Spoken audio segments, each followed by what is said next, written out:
విమలమ్మ గారు మా మేనత్తే. కానీ మేము చేస్తున్న ఏమైతే మాట్లాడుతున్నామో వివేకానంద రెడ్డి గారి హత్య విషయంలో మేము ఆధారాలు లేకుండా మాట్లాడటం లేదు. ఏమైతే సిబిఐ చెప్తుందో అవే ఆధారాలు ఉన్నాయి అని మేము మాత్రమే ఎత్తి చూపుతున్నాము.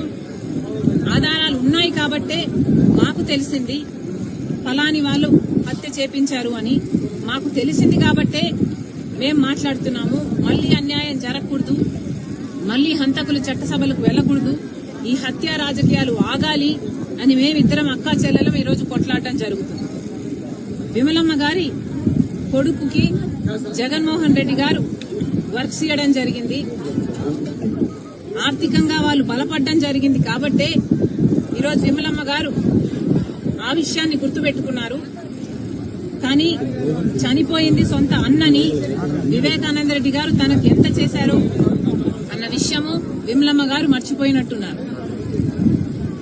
వయసులో పెద్దపడ్డారు, వయసు వచ్చింది, మర్చిపోవడం సహజమే, మర్చిపోయినట్టున్నారు. అందులో ఎండాకాలం కాబట్టి ఇలాంటి మాటలు మాట్లాడారు.